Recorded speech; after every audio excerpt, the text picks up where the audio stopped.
You're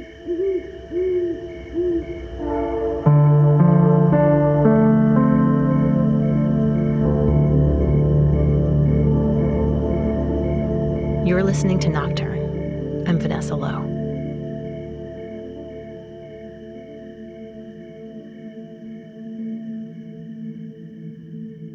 We were living in Richmond, in Virginia, and I was pregnant with number 5.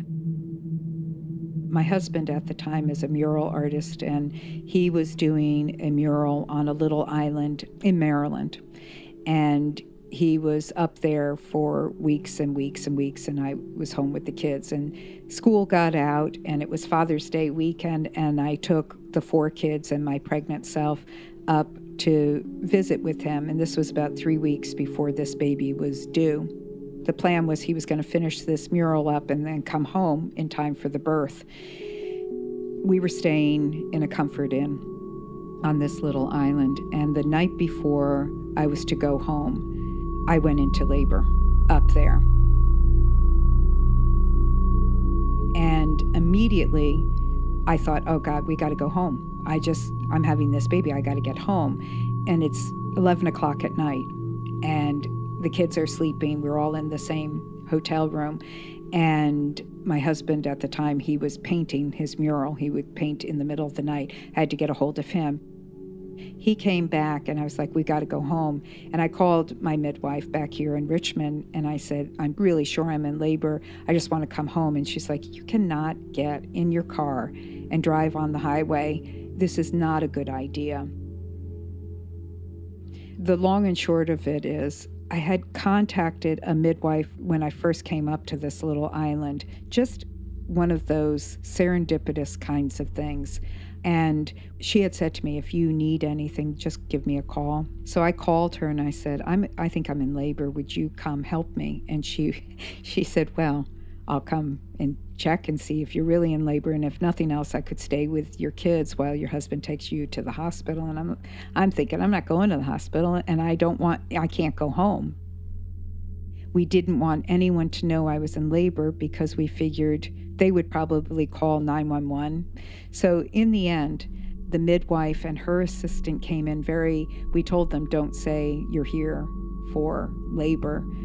And so I ended up birthing him under the cover of night in this quiet Comfort Inn room. The kids quietly, slowly started all waking up as I was in labor, and they all watched their brother be born.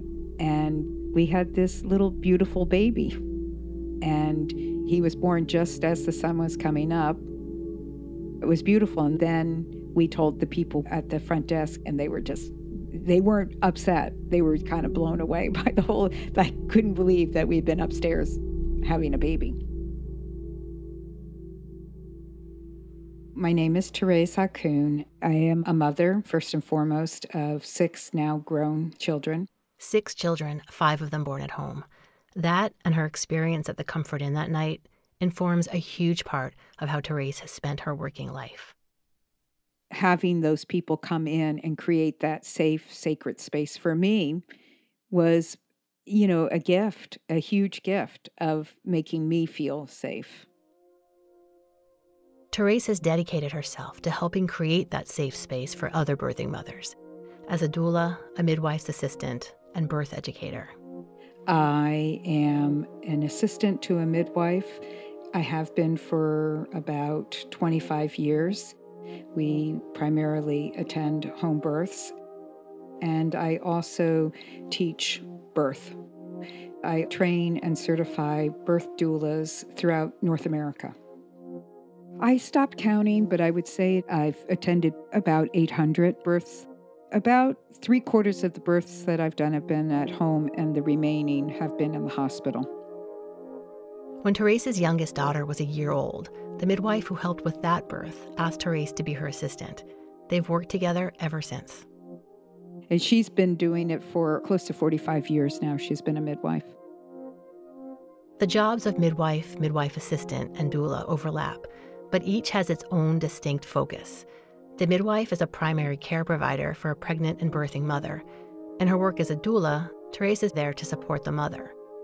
As a midwife's assistant, her role shifts.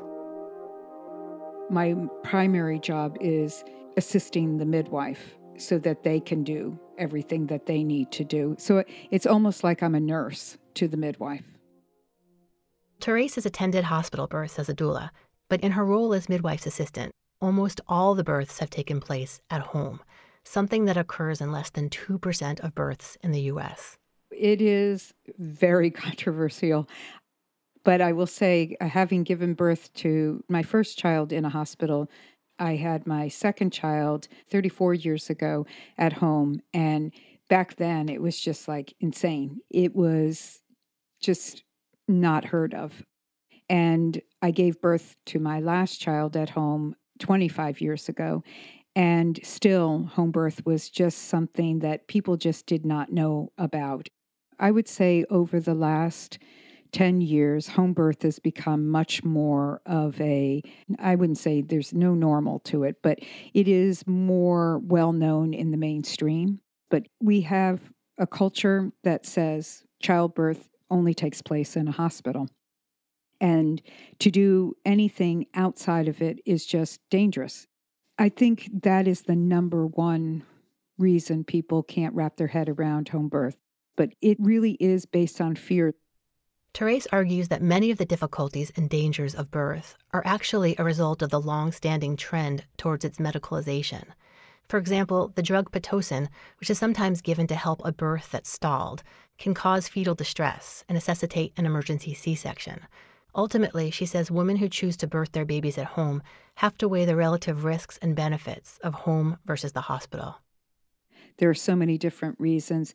But I think for a person like myself, I think for many people like me, it's a sense of autonomy that if I am comfortable with my body, if I believe that my body can do this, that I understand the physiological mechanism of how labor works, I choose a good care provider to support me during that whole experience.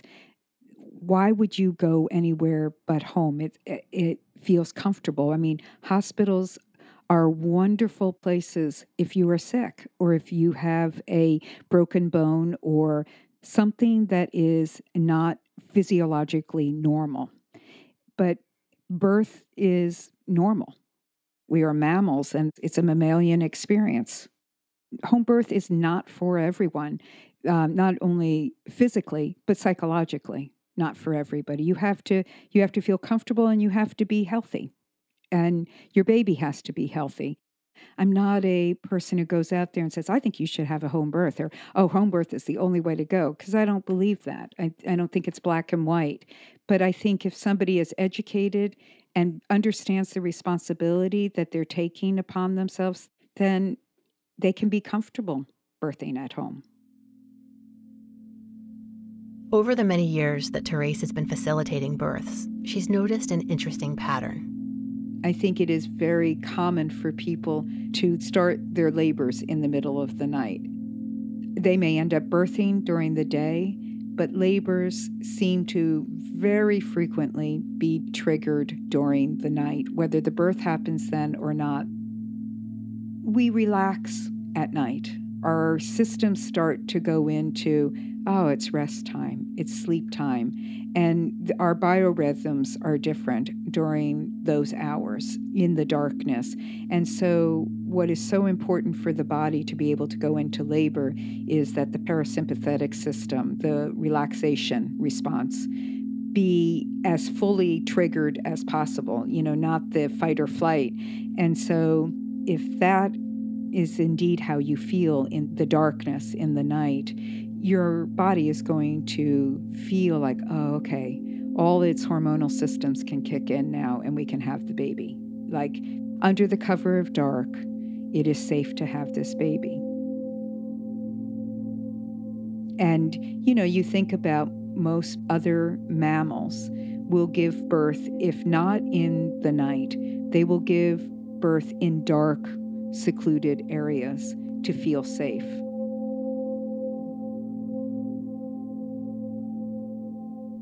This tendency of mothers to go into labor in the middle of the night has had a huge effect on Therese's life over the last 25 years.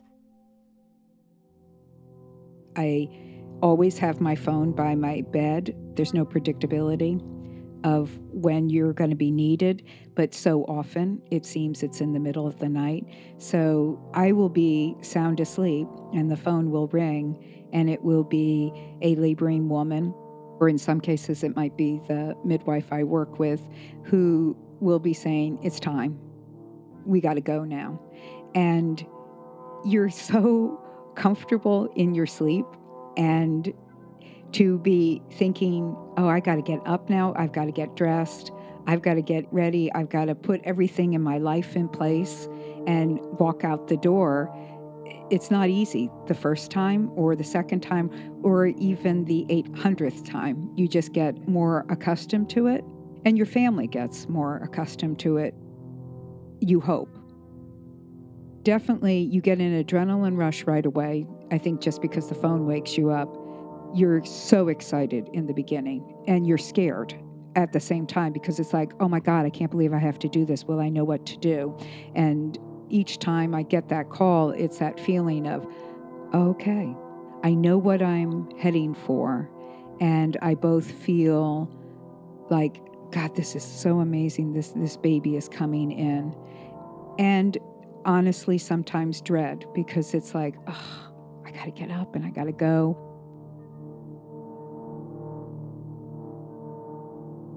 But first thing for me would be turn on the coffee pot, because I had to have coffee no matter what time of day or night, but especially in the middle of the night.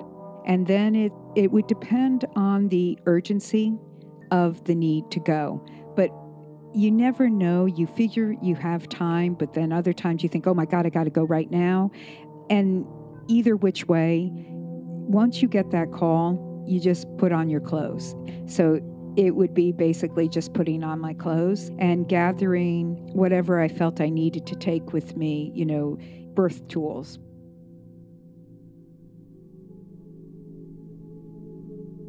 It's really a nice experience in a bizarre sort of way of getting that phone call and everybody is asleep. It's not planned. You're going out the door. You're quietly creeping down the stairs. You're closing the door. I would start up the car in the driveway, but I wouldn't turn my lights on until I got out on the street because I didn't want to shine lights into anybody's room. Trying to be as quiet as possible, not to wake anybody else up.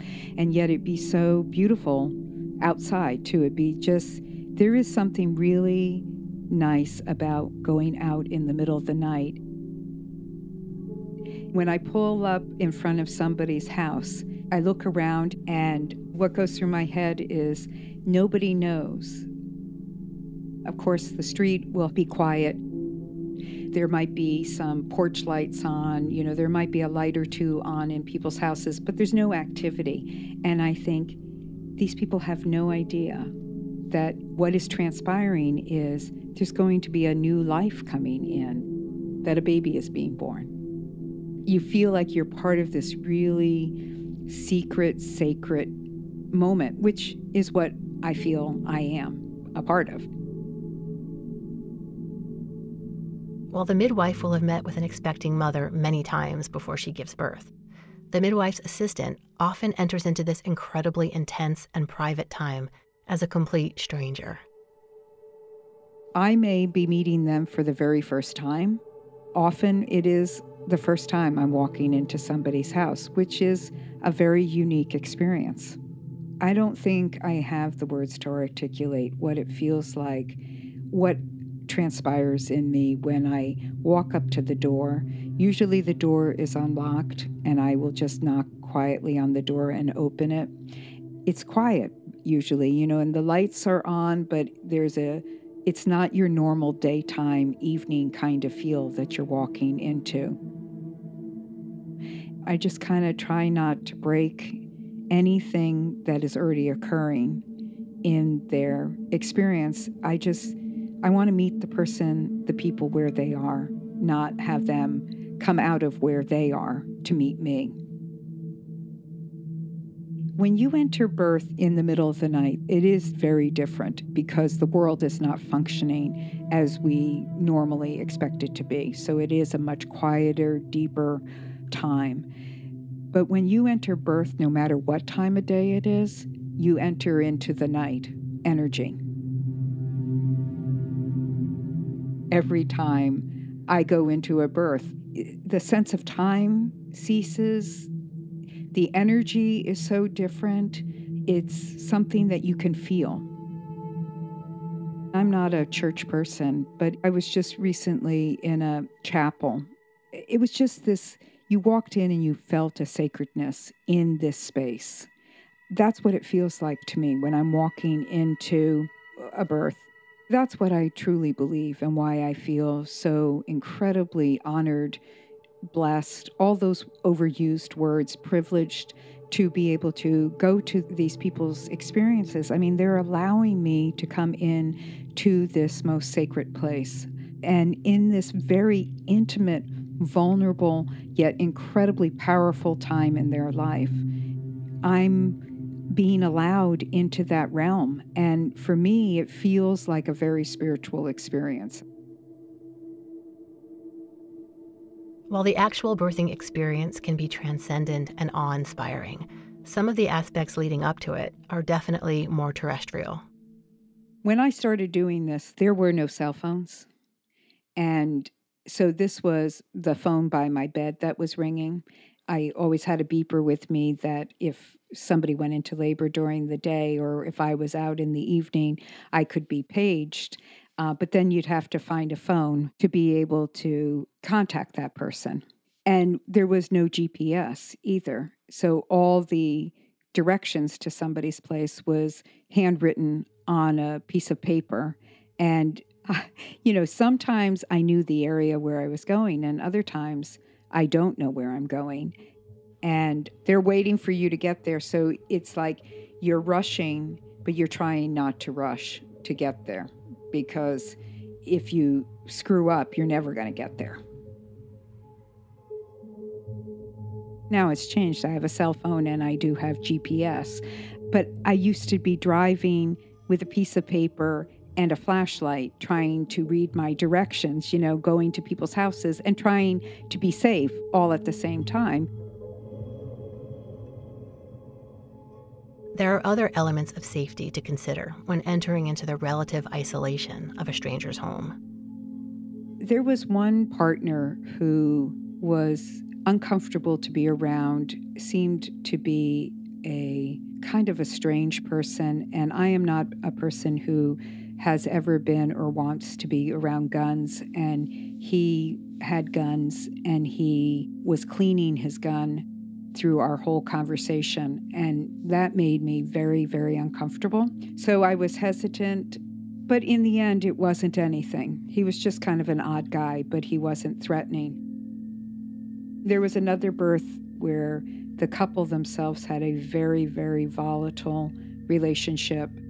I would say not a healthy one in any way, yet they were together and they were going to have this baby together and they were having this home birth, and we were giving them what we hoped was the best experience for the baby to come into. Really, it was more about the baby than them.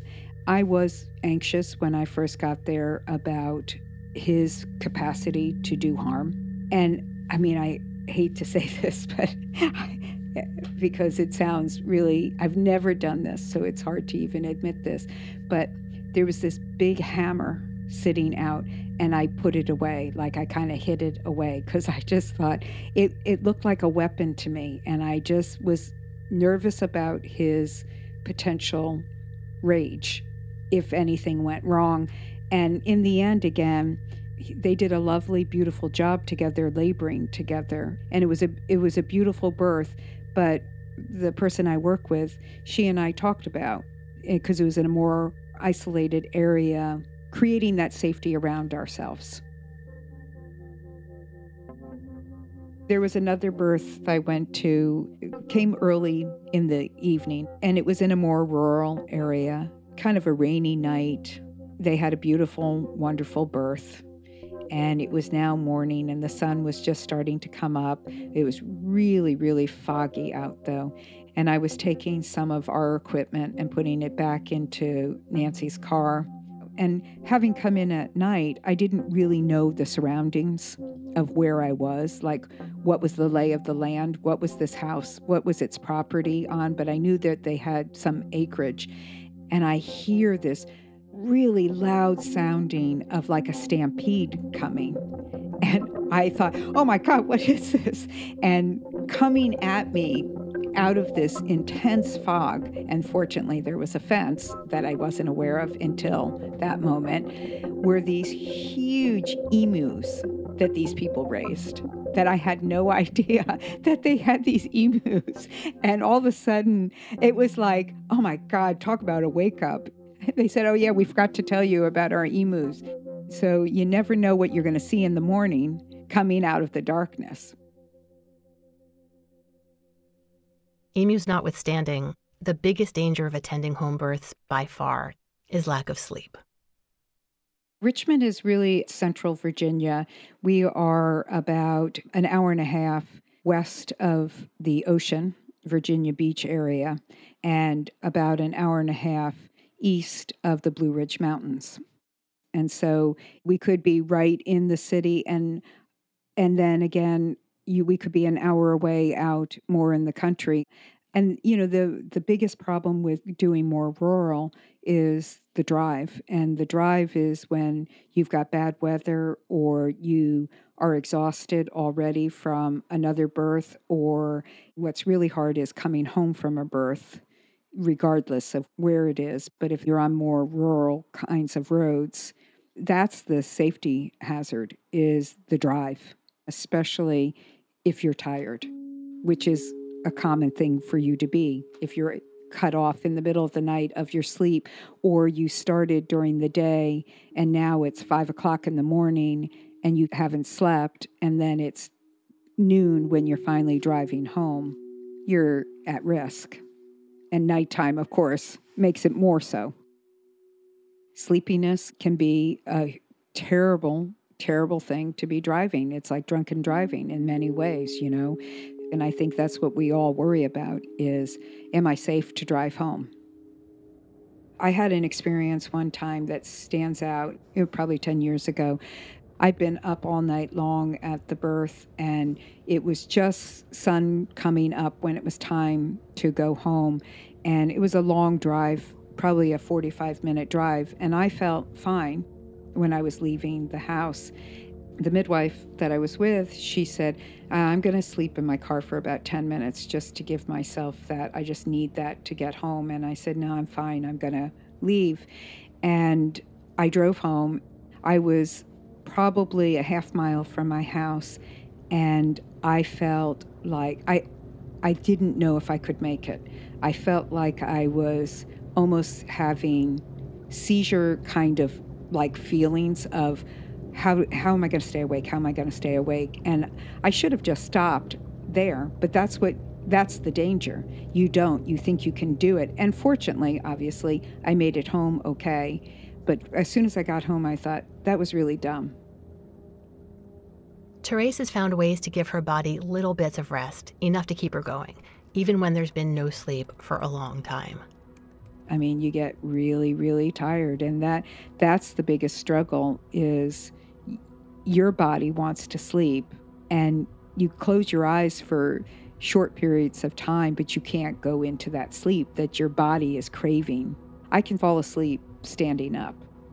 I mean, I have learned how to prop myself up against a wall and close my eyes without falling down and really get that quick 5-minute sleep in and be able to, feel like, okay, I just slept, and be okay. These tiny little naps have been crucial, given the fact that there wasn't a lot of catching up on sleep later, after the birth was over. Yeah, no, there was no sleep the rest of the day ever. Never have had that experience. I know that for a lot of people who do birth work, doulas specifically, once their birth is over, they go home and they don't have children, or their children are in school, or they get somebody to take care of everyone and they go to sleep. And that's great, if that works for them and that's what they need to do. But I never had that luxury. I have learned in my life to go with very little sleep. and I don't recommend it, and it's not something all people can do. But fortunately, I seem to have a constitution that allowed me to be without sleep. No, I always had to take care of kids, or I've had other jobs, and so I might go from a birth right into a job also. I might take a quick 15-minute cat nap, and that will get me through. But no, I've just learned how you just keep going. I might have been a cranky mom, though.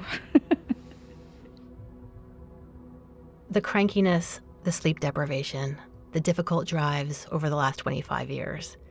All of this has been dwarfed by the awesome experience of helping babies come into the world. There's just something so beyond ability to describe what it is like. And I think really in that quiet stillness of the dark of the night, especially at home, watching a baby enter into the world is just something that until you do it, you can't really describe to people. And having had those experiences myself as a birthing woman, I know that feeling of, I know what it felt like for me to have that experience. And I really carry that with me to other people's experiences because I was given that quiet. And there's just something lovely about coming into people's homes in the middle of the night. It almost feels like that Christmas Eve kind of feeling all the time. Like anticipating something magical happening. It's like a new adventure all the time, every single time, this experience.